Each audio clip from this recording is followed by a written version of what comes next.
Hey guys, welcome to part 1 of Psalm 46 that we're going to be learning today. I have a lot to talk to you about, so I'm going to try and go a little bit fast because I only want to do 2 videos on it. And the only reason why I'm doing 2 is just because I don't want to take the end part and push it into this part because it's so good. So I was really impressed and surprised by how much I learned from this little psalm. There's actually a lot in the psalm that we can really dig into, but I'm only going to do a little bit today, and I really want to encourage you to do more if you feel led to do that. So first off, let's read Psalm 46, 1 through 3. God is our refuge and strength, a very present help in trouble. Therefore, we will not fear, though the earth gives way, though the mountains be moved into the heart of the sea, though its waters roar and foam, though the mountains tremble at its swelling. Selah. So this psalm reminds me a little bit of Psalm 91, which is one of my favorite psalms. And Psalm 91:2 reads, I will say to the Lord, my refuge and my fortress, my God in whom I trust. So Psalm 91 is a wonderful psalm that reminds us of God's protection when we abide in His love. So this does remind me a lot of the one that we're studying today. It also reminds me of Psalm 145:18, which reads, the Lord is near to all who call on Him, to all who call on Him in truth. But also I wanted to include Jeremiah 5:22 because it sounds like that as well. And this one is pretty powerful. Do you not fear me, declares the Lord? Do you not tremble before me? I placed the sand as the boundary for the sea, a perpetual barrier that it cannot pass. Though the waves toss, they cannot prevail. Though they roar, they cannot pass over it. So when you read some of these psalms, I love to just look at the similarities. I think there are a lot of similarities to Psalm 46. And I also think it's so cool how the Lord speaks to us.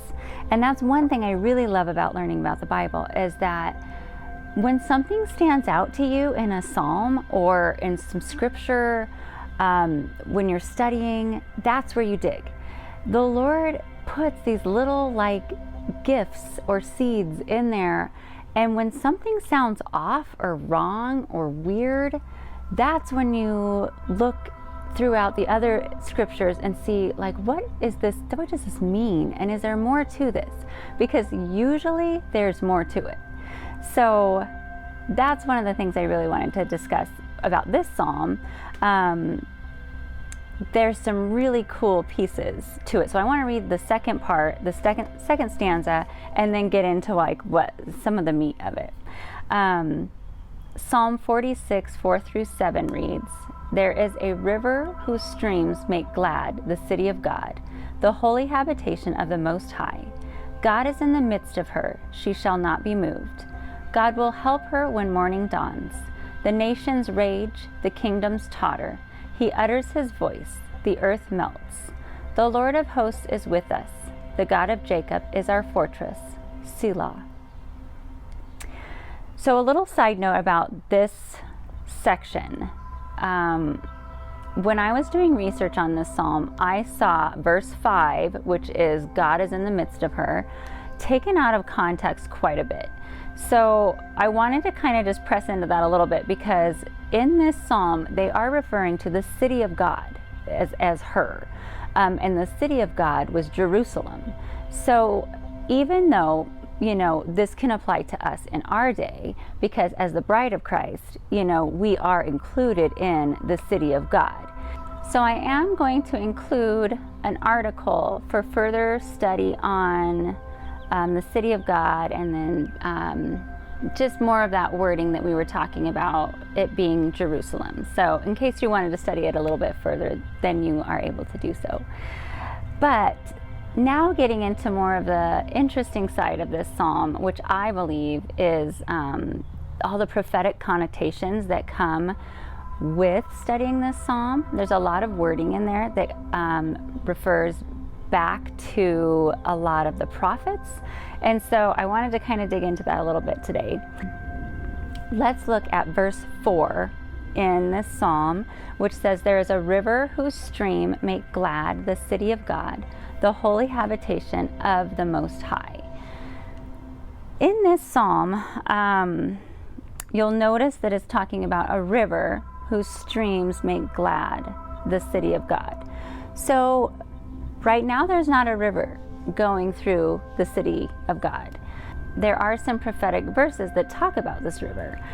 For example, in Revelation 22, 1 through 2, it states, "Then the angel showed me the river of the water of life, bright as crystal, flowing from the throne of God and of the Lamb through the middle of the street of the city." So the words river and seas can actually also mean something more, like have a deeper meaning as well in Scripture. Sea is often referred to as a large group of people or chaos. And then rivers are often thought of or talked about in the Bible as like representing peace and restoration. So if you notice in Revelation 21:1, "There is no more sea. Then I saw a new heaven and a new earth, for the first heaven and the first earth had passed away, and the sea was no more." So one thing I really want to talk about with this psalm is Mark 4:39, because it says that Jesus is the one who calms the sea. And Jesus is also the one who walks on the water. So isn't that such a great picture for what we're learning about today? And some of you may be aware that Martin Luther's famous hymn, "A Mighty Fortress is Our God," is actually drawn from Psalm 46 as well. And I'm going to attach the lyrics to that today with this video. Now, I want to look at one more thing before we wrap up, and that is comparing some of the verses on Psalm 46. Verse 2 states, "Therefore we will not fear though the earth gives way, though the mountains be moved into the heart of the sea." And if you compare that with verse 5, it reads, "God is in the midst of her, she shall not be moved. God will help her when morning dawns."